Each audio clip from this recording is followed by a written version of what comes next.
என் அன்புக்குரிய மக்களே வணக்கம். காலங்களும் நேரங்களும் நமக்கானது மட்டும்தான். நாள் நட்சத்திரம் பார்த்து ஒரு காரியத்தை செய்யணும்னு சொல்லுவாங்க. இப்போ காலுக்கு வைத்தியம் பார்த்தா செவ்வாய்க்கிழமை போய் வைத்தியம் பார்க்கக்கூடாது. நரம்பு சம்பந்தமான பிரச்சனைகளுக்கு சனிக்கிழமை செவ்வாய்க்கிழமை போகக்கூடாது. இப்படி நாளும் கிழமையும் நட்சத்திரமும் கோள்களும் நமக்கு சாதகமான இருக்கும் நேரங்களில் தான் நம்மளுக்கு வைத்தியத்தை நம்ம பார்த்துக்கணும்.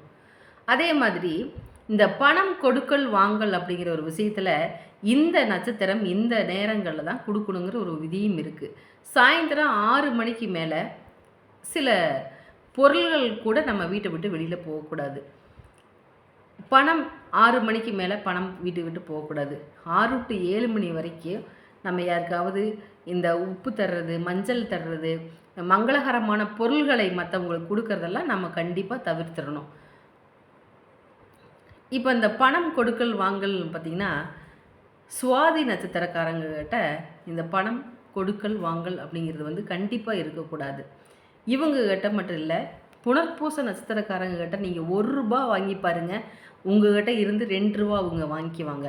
இல்லைன்னா அங்கே பிரச்சனை தான் வரும்.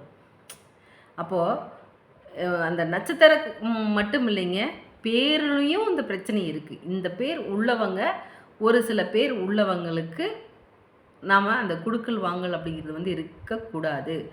அப்படி இருந்துச்சுன்னா ஃப்ரெண்ட்ஷிப் கட் ஆயிரும்.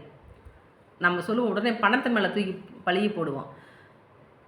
நான் பணம் கொடுத்தா வராது அப்படின்னு சொல்லுவோம்.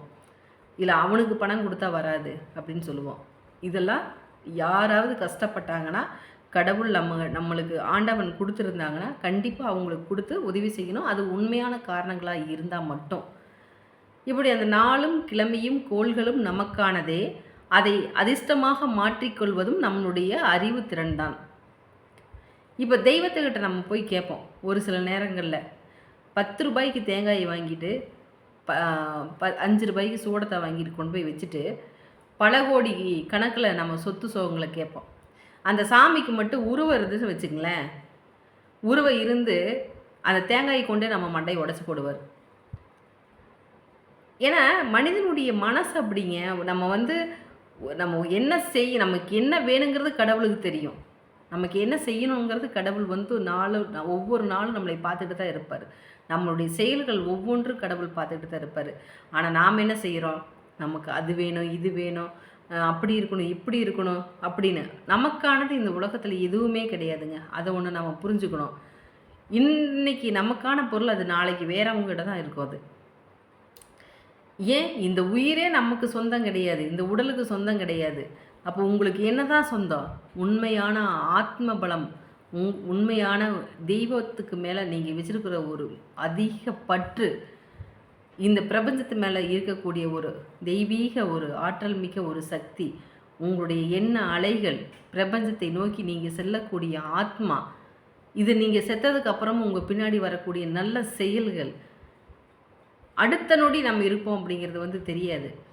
இதுக்கடையில் எதுக்கு போட்டிகள், பொறாமைகள், எத்தனையோ விஷயங்கள் இன்றைய காலகட்டங்கள் நடந்துக்கிட்டு இருக்கு. முக்கியமாக யாரையும் சபிக்கக்கூடாதுங்க. யாராக இருந்தாலும் சபிக்கக்கூடாது. நீங்கள் ஒவ்வொரு வார்த்தை நீங்கள் பேசும்போது இந்த பிரபஞ்சத்தில் அந்த வார்த்தையானது சுற்றிக்கிட்டே இருக்கும். திருப்பி இந்த வார்த்தையை யார் விட்டாங்கன்னு தேடி உங்கள்கிட்ட தான் வரும். அது சேர்கிற நேரங்கள் வேணால் ரொம்ப லேட்டாக இருக்கலாம். ஆனால் ஏதாவது ஒரு நேரங்களில் அந்த வார்த்தை உங்கள்கிட்ட வந்துருச்சு அப்படின்னா அன்னைக்கு நீங்கள் சிக்கிக்குவீங்க. அதே மாதிரி இந்த கிரகங்களை பற்றியும் நம்ம திட்டுறதை நிப்பாட்டணும்.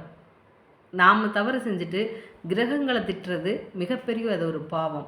அதுவும் அப்படி தான் கால நேரங்கள் பார்த்து நம்மளை வேலையை முடிச்சிடும். அப்போது இந்த சுவாதி நட்சத்திரக்காரங்களும் சரி, திருவாதிரை நட்சத்திரக்காரங்களும் சரி, ராகுவுடைய நட்சத்திரத்தில் பிறந்தவங்க எல்லாத்துக்குமே சொல்கிறேன். ஏன்னா நீங்கள் சித்தர்களுடைய சிவபெருமானின் அனுகூலம் பெற்ற ஒரு நபர். உங்களுக்கான தெய்வ கடாட்சமானது மிக அற்புதமானது, உன்னதமானது. நீங்கள் யாருக்கிட்டமே பணம்னு கேட்டு வாங்காதீங்க. நீங்கள் அப்படி வாங்கினீங்க அப்படின்னா உங்களால் திருப்பி தர முடியாது. தரலான்னு வச்சுருப்பீங்க, அந்த பணத்தை திருப்பி உங்களால் தர முடியாது. அப்போ அங்கே பிரச்சனையாகும். நன்றி, மீண்டும் சந்திப்போம்.